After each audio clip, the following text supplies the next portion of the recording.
Você já ouviu falar que o nosso corpo é composto por 70% de água? Acredito que sim, né? Eu, antes da gravação, perguntei aqui para o meu editor e ele disse 95%. Eu não sei se ele pensou que a gente era uma ameba para ser tanta água assim ou uma melancia, mas de qualquer forma, o nosso cérebro tem uma composição de água um pouco maior ainda do que a média do corpo, são 78% de água. E isso sugere que se um dos órgãos mais preciosos, ou melhor, o mais precioso do nosso organismo, ele tem tanta água em sua composição, significa que um desnível de água, uma desidratação, uma quantidade insuficiente dela no organismo deve lhe causar alguns efeitos indesejáveis. E quando nós sentimos sede, quando estamos desidratando, a primeira coisa que acontece é um aumento da concentração de sais no nosso sangue. Juntamente com isso, o equilíbrio elétrico celular ele passa a ser ameaçado. E a sensação que nós temos é de boca seca, juntamente com a sede. Mas vale lembrar que não basta molharmos a boca para essa sede passar, porque a causa da sede não tem relação com a boca seca. A boca seca é apenas uma consequência. A causa da sede é em decorrência do aumento da concentração de sais no nosso sangue. No entanto, esse aumento gradual da concentração de sais não vai provocando sede aos poucos. Ainda bem, né? Porque imaginou se a concentração de sais no sangue ela fosse aumentando de uma maneira gradual e nós começávamos a sentir sede desde então, nós precisaríamos passar o dia inteiro bebericando água. Então, deve de existir no nosso organismo uma espécie de hidrostato. Alguma região no nosso sistema nervoso, alguma região no nosso cérebro que consegue detectar quando a concentração de sais no sangue ela passou um determinado limiar. E a pergunta é, qual é esse limiar? Qual que é esse ponto de corte? Parece que a partir de 2% de aumento da concentração de sais no sangue, nós vamos ter circuitos motivacionais sendo ativados. O que significa isso? Estruturas do nosso cérebro que vão nos induzir a ter um comportamento de busca pela água. Porque, afinal de contas, se a concentração de sais no sangue aumentou, o nosso sangue está mais rico em sais e uma menor concentração de água. Como se fosse um suco que tu colocou muito pó e pouca água. Para corrigir isso é necessário mais água. Todo animal desidratado, seja ave, anfíbio, réptil ou mamífero, bebe água em poucos minutos até a saciedade. E o mais curioso é que essa quantidade de água não é qualquer quantidade. Ele costuma beber quase que exatamente o volume de água necessário para corrigir aquela diferença na concentração do sangue. Aí é que reside o mistério, meu caro neuronerd, porque a nossa sede ela passa muito mais rápido do que a concentração de sais no sangue seja restabelecida. A partir do momento que nós tomamos água, essa água precisa chegar até no estômago, depois então ir para o intestino, ser absorvida e cair na circulação sanguínea. Isso leva por volta de 1 hora para acontecer, mas a nossa sede não leva 1 hora para passar. Nós não sentimos saciedade somente depois de 1 hora bebendo água. Caso isso acontecesse, nós viveríamos numa espécie de pêndulo. Aí o editor, aqui ó, tu bota um pêndulo na tela, tipo aqueles de hipnose, aquelas paradas assim, vem para um lado, aí tu escreve aqui, excesso de água, do outro lado, tipo, sede, né? Se tu quiser botar um carinha com sede, assim, sei lá, alguma coisa assim, tu bota aí na parada aí. Viveríamos num pêndulo, girando, oscilando em torno de muita água e empanturrado dela, e do outro lado, sede demais. Mas isso não acontece porque existem mecanismos cerebrais que vão estar controlando, ou melhor, comparando a quantidade de água que entra no nosso organismo com a nossa saciedade, a nossa sede. Esse mecanismo cerebral ele vai depender de 2 protagonistas, o que eu chamo de sensores de sede e sensores de saciedade. Sensores de sede estão localizados nos nossos ventrículos cerebrais. E eu já falei para o editor, não é ventríloco, é ventrículo. Não é aqueles caras que ficam mexendo fantoche, fingindo que é o fantoche que está falando. Ventrículo cerebral, então, coloca na tela aqui para a galera ver, são cavidades que nós temos no nosso cérebro, onde passa um líquido, chamado líquido céfalo-raquidiano, também conhecido como líquor ou então fluido cérebro-espinhal. Ali aonde residem alguns sensores que vão ser fundamentais para essa nossa sensação de sede. Já os nossos sensores de saciedade estão localizados na boca, no esôfago e no nosso estômago, que vão enviar informações para duas regiões do cérebro principalmente. Uma dessas regiões se chama hipotálamo. Já falamos sobre ela em outros vídeos aqui do canal. O hipotálamo, ele vai conseguir mapear o volume de água que tem no sangue e dessa forma produzir alguns hormônios que vão atuar lá nos nossos rins, e esses hormônios eles podem regular a nossa pressão arterial e também a reabsorção de sal, ou seja, vai fazer com que a nossa urina seja mais ou menos concentrada, eliminando mais ou menos água. Só que o hipotálamo ele não tem um papel em nos promover a saciedade imediata da água. Essa é dependente de uma outra estrutura cerebral. Córtex cingulado é o outro protagonista dessa história. Ele recebe informações dos nossos sensores de saciedade, também localizados na boca, esôfago e estômago. E aí, então, essas informações, elas também são comparadas com informações que ele recebe de regiões mais primitivas do nosso cérebro, como é o caso do hipotálamo. Entenda a primitiva como uma região que se desenvolveu antes, lá na nossa fase embrionária e também como a nossa espécie. Se a gente olhar para o cérebro como se fosse uma cebola, as cascas da cebola, as camadas mais externas, elas são mais jovens. E as camadas mais internas, elas são mais velhas, mais antigas e primitivas. Então o córtex cingulado ele fica nessa transição entre as camadas bem recentes e as camadas primitivas. Recebe bastante sinais e informações dessas regiões primitivas. E um estudo de 1999 conseguiu evidenciar que o córtex cingulado ele apresenta duas porções, a porção anterior e a porção posterior. A porção anterior parece estar relacionada com a concentração de sais no nosso sangue. A porção posterior está relacionada com as nossas sensações de sede. O astuto estudo que trouxe essa evidência fez isso de uma forma engenhosa. Os pesquisadores eles precisavam deixar os voluntários com muita sede e para isso não era muito viável falar para eles ficar um dia sem tomar água, 2 dias sem tomar água. Talvez até um comitê de ética não permitiria um desenho de estudo dessa forma. Então a solução marota foi a seguinte: vamos injetar um soro na veia, só que muito mais salgado que o soro fisiológico comum para hidratar os indivíduos.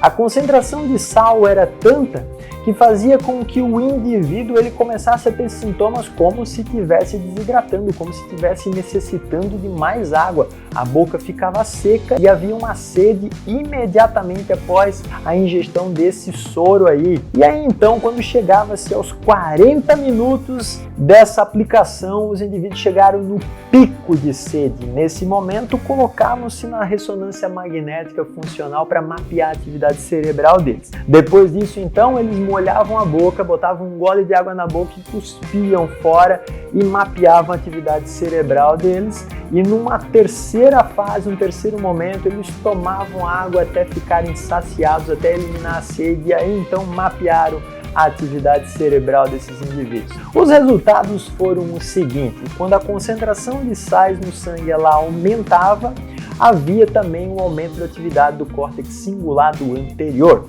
Então, isso sugere que o cingulado anterior se ativa mais quando a concentração de sal aumenta, porque ela foi proporcional. Além do mais, quando os indivíduos botavam água na boca, molhavam a boca e já cuspiam ela, eles relatavam que a sensação de sede deles diminuía de maneira modesta, sutil, mas a atividade do córtex cingulado anterior se mantinha a mesma, não se alterava, visto que a concentração de sal não mudava se o indivíduo não engolia a água, ele somente deixava na boca. Entretanto, a partir do momento que esses indivíduos eles beberam água até se sentirem saciados, 3 minutos após isso, o córtex cingulado anterior ele ficou silenciado, mas logo em seguida ele voltou a se ativar juntamente com a concentração de sal enquanto que ela estava baixando. E aí a atividade do cingulado anterior acompanhou essa concentração de sal. Já o cingulado posterior silenciou a partir do momento que os indivíduos falaram: eu estou satisfeito, matei a minha sede, não tenho mais sensação de sede alguma.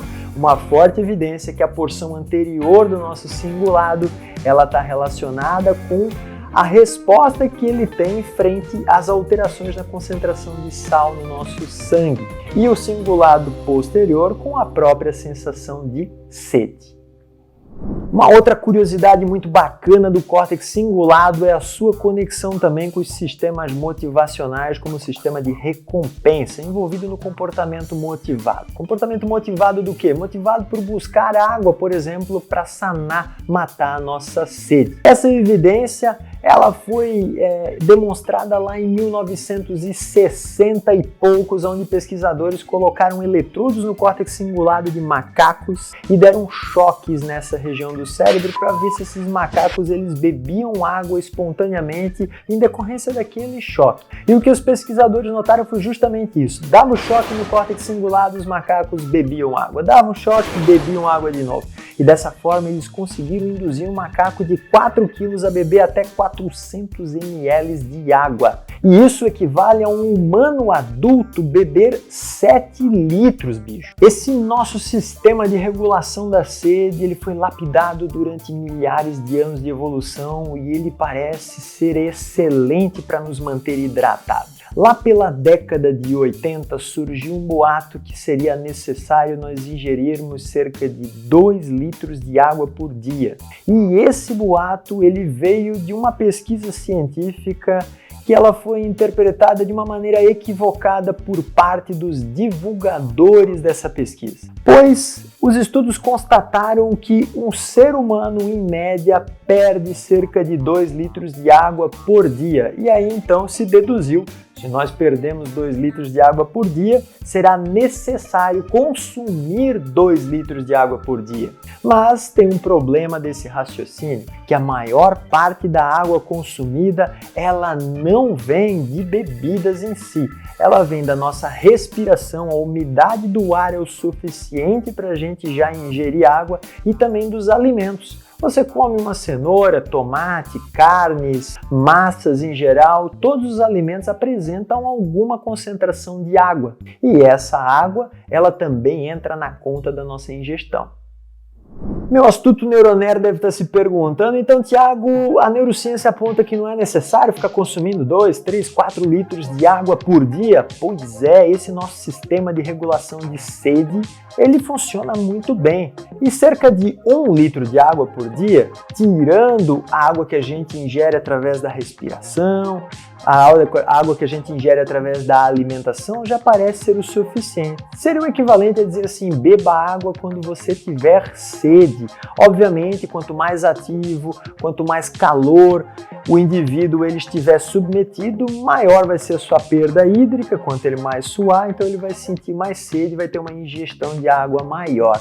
Mas não faz sentido nenhum essas recomendações que para manter uma boa saúde precisamos ingerir 2, 3 ou 4 litros de água por dia. Os nossos ancestrais caçadores-coletores, vocês acham que eles evoluíram num ambiente onde eles tinham água em abundância a todo momento e tinham um cantil a seu dispor para estar tomando água a cada 40 minutos, a cada 1 hora? Provavelmente não, né? E nós somos descendentes deles. Então o sistema de regulação de sede deles se mostrou extremamente eficaz, visto que nós herdamos essas características adaptativas. Mas apesar desse sistema de regulação ele ser excelente, nós temos capacidade de enganar o nosso próprio sistema. Uma das formas de fazer isso, colocando um gole de água na boca e mantendo por cerca de 20 minutos. Ah, Tiago, mas por que eu vou ficar 20 minutos com água na boca? Não tem motivo para fazer isso, mas estou mostrando que é possível a gente enganar. E o que acontece? Quando a gente deixa água na boca durante 20 minutos, nosso corpo começa a eliminar água. Então, a pergunta é o seguinte: se o corpo começa a eliminar água quando a gente não ingere, só deixando ela na boca, O nosso cérebro acredita que nós estamos ingerindo uma grande quantidade de água durante esses 20 minutos e é necessário expelir alguma delas, urinar um pouco essa água. Se isso acontece, de duas uma. Ou nós temos receptores específicos para a água na boca, sensores que detectam a água e informam o cérebro, olha, vai vir uma quantidade grande de água aí para dentro. Então podemos despejar, eliminar alguma coisa que nós temos aí. Ou uma segunda opção, não temos sensores específicos para água algum, mas como a nossa saliva ela é salgada, colocar água na boca dilui essa saliva e ela fica menos salgada. Então nós vamos ter receptores que vão detectar essa concentração de sal na saliva. Se a saliva ficou mais diluída, se ela ficou menos concentrada, é sinal de que nós estamos provavelmente bebendo bastante água e dessa forma podemos eliminar uma quantidade significativa dela. De qualquer forma, havendo receptores específicos para a água ou não havendo, nós temos receptores gustativos, responsáveis pelo gosto.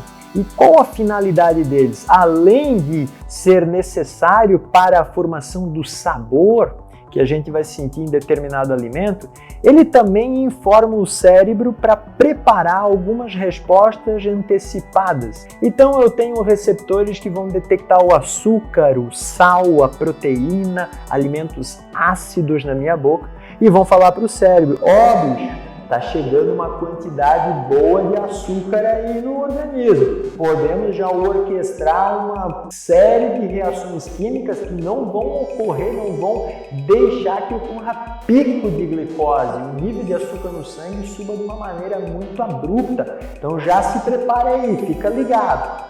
Dessa forma, o nosso cérebro consegue regular a nossa saciedade a tempo, impedindo exageros, como beber água além da conta.